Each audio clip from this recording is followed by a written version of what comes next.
Good day everyone. Today we'll continue our discussion further with the electrostat. So in the last class we were discussing about potential energy of a multiple charge system. तो हमने starting की थी potential energy of a two particle system या ऐसा system जिसमें 2 point charges थे. Today we will talk about potential energy of a system which is having 3 point charges और 3 particle system के बारे में हम बात करेंगे and then we will extend that concept to multiple charge system. So let us understand potential energy of a 3 particle system or 3 point charge system. So let us start. That is potential energy of 3 particle or you can say 3 point charge system. Particle system. So first of all let us see system कैसा है. Let there be 3 charges. Let this be minus q, let this charge be plus q and let another charge be plus 2q. 3 charges हमने ले लिए और ये तीनों charges suppose करिए 3 point पे प्रेजेंट है. तीनों चार्जेस 3 पॉइंट पे प्रेजेंट है. Let it be point A, इस पॉइंट को बी बोल दीजिए and let it be point C. ठीक है. सो माइनस क्यू ए पे प्रेजेंट है, प्लस क्यू बी पे प्रेजेंट है and plus 2q is present at C. Distance between these 2 points is suppose distance between A and B is let it be x. इस distance को हमने x ले लिया. Distance between point B and point C is y. Let it be y and distance between point A and point C is z ले लीजिए. So ये हमारा 3 point charge का सिस्टम बन गया. अब we want to know the potential energy of this 3 point charge system या 3 particle system. So मैंने आपको बताया था potential energy क्या होगी. Potential energy will be the amount of work done to create this system. जितना वर्क डन होगा इस सिस्टम को बनाने में that will be equal to its potential energy और इलेक्ट्रोस्टैटिक पोटेंशियल एनर्जी. सो देखते हैं कि कितना वर्क डन होगा इस सिस्टम को बनाने में. सो सिस्टम बनेगा कैसे, how the system will be formed. आप एक एक चार्ज को बारी बारी से लेके आएंगे और एक स्पेसिफिक पॉइंट पे रखेंगे.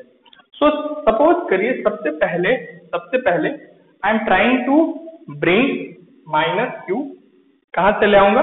I will bring it from infinity and will keep it at point A. सबसे पहला चार्ज मैं लेके आ रहा हूँ. So मैंने क्या किया, माइनस q को मैं इंफिनिटी से लेके आया और पॉइंट A पे जाके रख दिया. ओके. अब इसमें मुझे वर्क डन करना पड़ेगा? नहीं वर्क डन करना पड़ेगा. क्यों नहीं? क्योंकि when I am trying to bring this minus q charge there is no other charge around it. इसके आसपास कोई चार्ज है ही नहीं जो इसको अट्रैक्ट या रिपेल करेगा. तो मुझे अपने तरफ से I will not have to exert any force from my side. और जब मैं कोई फोर्स लगाऊंगा ही नहीं तो there will be no work done. तो पहले चार्ज को ले आने में कोई वर्क डन नहीं. अब I will bring the second charge which is plus q. Plus q को लेके आऊंगा and I will keep it at point P. So this is point B. Now मैं प्लस q को इंफिनिटी से लेके आया और पॉइंट B पे जाके रख दिया. अब I will have to do some work. क्यों वर्क करना पड़ेगा? Because when I will try to bring plus q, minus q already present था जो इस पे कुछ फोर्स लगाएगा. सो मुझे भी अपनी तरफ से I will have to exert some force. So work will be done. Work done कितना होगा? I have told you in case of 2 particle system. 2 particle system के बारे में जब बात कर रहे थे I have told you work done to bring this charge plus q from infinity and keep at point B is the electrostatic potential at point B because of the charge minus q जो पहले से था into the incoming charge. तो इतना work done आप करेंगे. अब ये 2 पार्टिकल तो हो गया लेकिन हमारा सिस्टम कितने का है? 3 पॉइंट चार्जेस का सिस्टम है, 3 पार्टिकल का सिस्टम है. तो एक और चार्ज लेके आना होगा, कहाँ से? इंफिनिटी से। तो let us bring this charge plus two Q को हम लेके आते हैं इंफिनिटी से और ले आके रख देते हैं सी पे।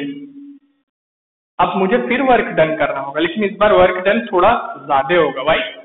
Because there are two charges already present in the system. So मुझे इन दोनों के वजह से जो फोर्स लगेगा इस 2q पे, इसको ओवरकम करने के लिए अपने तरफ से फोर्स लगानी होगी। So again I will have to do some work, और इस बार वर्क कितना होगा? ये B और C पे ऑलरेडी चार्जेस प्रेजेंट है। सो जो -q चार्ज है उसके वजह से जो पोटेंशियल होगा पॉइंट C पे इनटू द इनकमिंग चार्ज, एक वर्क डन होगा, और इसके वजह से भी वर्क डन होगा, प्लस q के वजह से जो पोटेंशियल है पॉइंट C पे इनटू द इनकमिंग चार्ज, क्योंकि यहाँ दोनों ही चार्जेस प्रेजेंट थे तो दोनों ही की वजह से कुछ पोटेंशियल होगा पॉइंट C पे, तो दोनों ही की वजह से हम अलग अलग पोटेंशियल कैलकुलेट करेंगे और इनकमिंग चार्ज से मल्टीप्लाई करके अलग अलग वर्क डन निकाल लेंगे।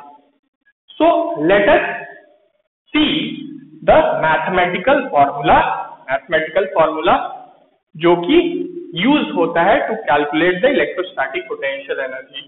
सो इलेक्ट्रोस्टैटिक पोटेंशियल एनर्जी, सबसे पहले आप चार्ज -q को लेके आए तो कोई वर्क डन नहीं करना पड़ा, फिर +q को लेके आए तो क्या होगा? जो वर्क डन करना पड़ेगा 1/4 pi epsilon not potential at point B because of this charge -q। So -q divided by कितना है? डिस्टेंस पॉइंट B का -q से x। सो ये पोटेंशियल हो गया -q की वजह से पॉइंट B पे into the incoming charge q plus q जो आप लेके आ रहे हैं। तो ये पहले चार्ज को जब हम लेके आए, so we have to do this much amount of work done और we have to do this much amount of work. अब +2q को लेके आएंगे, सो +2q को लेके आएंगे तो पोटेंशियल दोनों चार्जेस की वजह से अलग अलग होगा। +q की वजह से अलग पोटेंशियल होगा, -q के वजह से अलग पोटेंशियल होगा, तो वर्क डन भी अलग अलग होगा। सो जब आप +2q को लेके आ रहे हैं, +2q को जब हम लेके आ रहे हैं, ये वर्क डन किसके लिए किया हमने? ये वर्क डन आपने +q चार्ज को जब आप लेके आए, 2q चार्ज को लेके आ रहे हैं। So potential at point C because of charge -q कितना होगा? 1/4 pi epsilon naught -q divided by distance of point C from this -q z into the incoming charge. कौन सा इनकमिंग चार्ज है? 2q। ठीक है, तो ये -q के वजह से जो पोटेंशियल था पॉइंट C पे, उसके वजह से जो वर्क डन हुआ वो हमने कैलकुलेट कर लिया। इसी तरह से इस +q के वजह से भी पोटेंशियल होगा पॉइंट C पे, उसके वजह से जो वर्क डन होगा it will be how much?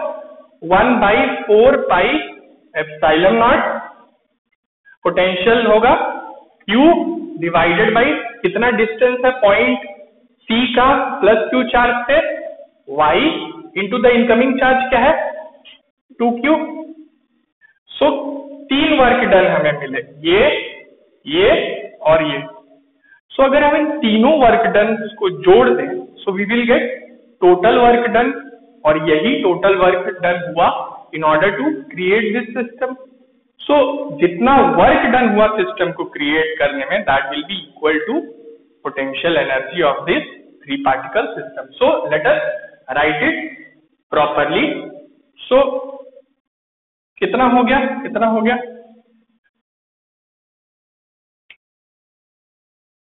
Potential energy कितनी हो गई? पोटेंशियल एनर्जी हो गई is equal to 1/4 pi epsilon naught -q divided by x plus, I am writing in continuation नीचे, 1/4 pi epsilon naught q into 2q divided by y and plus अब इन दोनों charges को कंसीडर कर लीजिए 1/4 pi epsilon naught minus q into 2q divided by distance between them. So this is the potential energy of this three particle system. So आप यहाँ एक common trend notice कर रहे होंगे क्या? पोटेंशियल एनर्जी ऑफ कितना भी पार्टिकल, ये थ्री पार्टिकल सिस्टम का हमने कैसे निकाला? आप देखिए हमने दो इस थ्री पार्टिकल सिस्टम को दो पार्टिकल के सिस्टम में डिवाइड कर लिया। दो पार्टिकल के सिस्टम में डिवाइड कर लिया मतलब this three particle system is composed of -q plus q, two particle system, and -q plus 2q, ये एक और दो पार्टिकल का सिस्टम है, और +q और +2q ये एक और दो पार्टिकल का सिस्टम है। और ये तीनों टर्म्स आप देख लीजिए, these are giving you the potential energy of these three two particle systems. ये क्या दे रहा है? This one is the potential energy of the two particle system. कौन सा टू पार्टिकल सिस्टम? जो कि -q और +q से मिलके बना है। दिस एक्सप्रेशन ये देख लीजिए, it is giving you the potential energy of which two particle system, जो कि +q और 2q से मिलके बना है। एंड दिस एक्सप्रेशन ये कौन सा टू पार्टिकल सिस्टम की एनर्जी दे रहा है? जो कि -q और +2q से मिलके बना हुआ है। मतलब अगर एक n पार्टिकल का सिस्टम है, n पॉइंट चार्ज का सिस्टम है, तो उसकी टोटल पोटेंशियल एनर्जी आप कैसे निकाल सकते हैं? आप उस सिस्टम को दो पार्टिकल्स के सिस्टम में डिवाइड कर दीजिए, जितने पेयर बन सके दो पॉइंट चार्जेस के, या दो पार्टिकल के सिस्टम के जितने पेयर पॉसिबल हो बन सके उतने बना लीजिए, और हर एक टू पार्टिकल सिस्टम की इलेक्ट्रोस्टैटिक पोटेंशियल एनर्जी कैलकुलेट कर लीजिए और उसको सबको ऐड कर दीजिए। जैसे कि यहाँ इस तीन चार्जेस में इन तीन चार्जेस में कितने टू पार्टिकल के सिस्टम पॉसिबल थे? 3। तो हमने 3 टू पार्टिकल के सिस्टम की अलग अलग इलेक्ट्रोस्टैटिक पोटेंशियल एनर्जी निकाली और उन तीनों को ऐड कर दिया। यही आप एक n पार्टिकल के सिस्टम के लिए भी कर सकते हैं। We can do it for n particle system also. So this is how you calculate electrostatic potential energy for a n particle system. So today we'll keep it till here only. We'll continue to talk about electrostat further in the next class. Thank you so much.